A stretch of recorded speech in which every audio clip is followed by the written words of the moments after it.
साहब के विचारों पर आधारित गीत है, गौर करेंगे। जय भीम।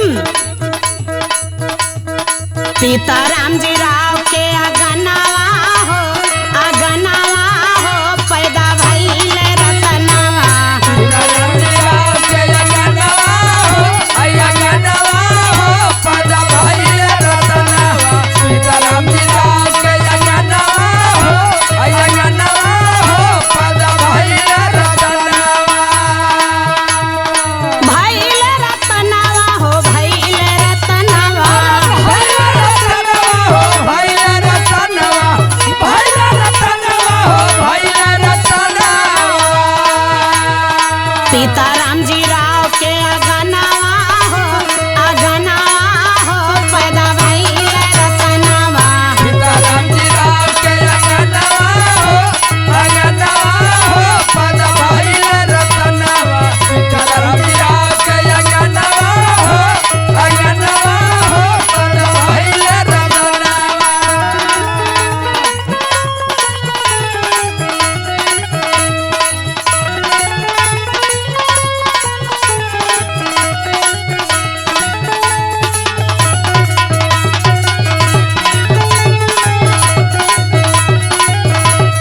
सीताराम जी राव के अगनावा हो, अगनावा हो, पैदा भइल रतनवा। सीताराम जी राव के अगनावा हो, अगनावा हो, पैदा भइल रतनवा।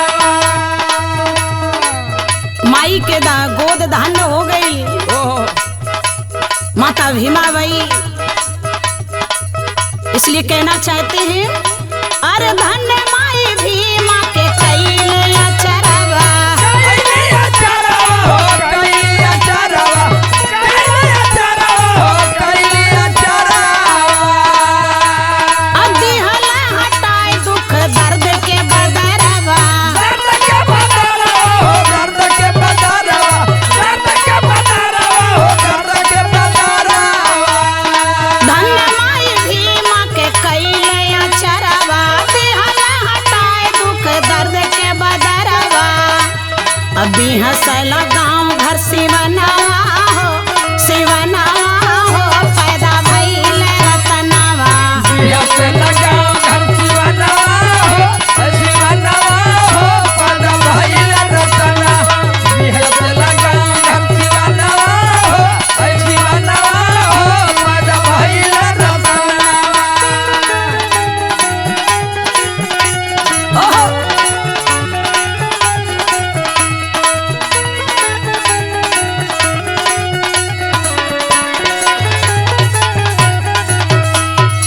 बिया से लगाओ घर सिवनावा हो, सिवनावा हो, पैदा भइल रतनवा।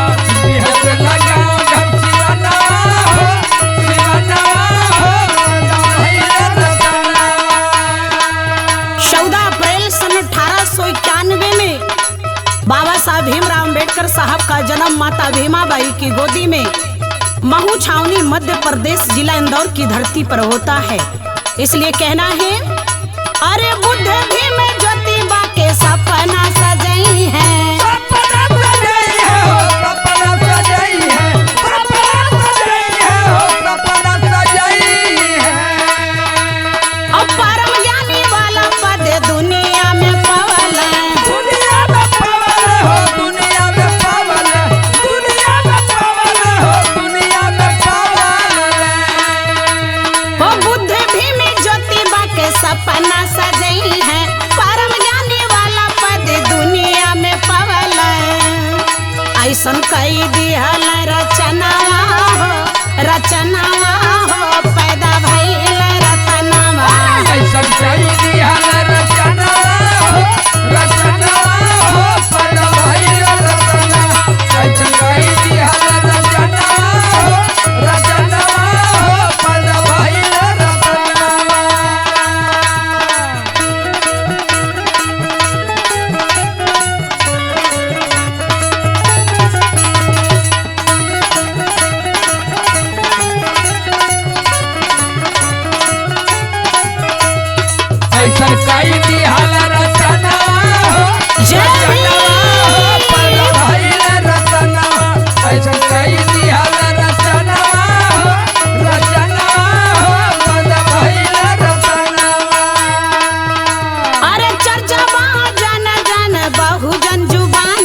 गगनवा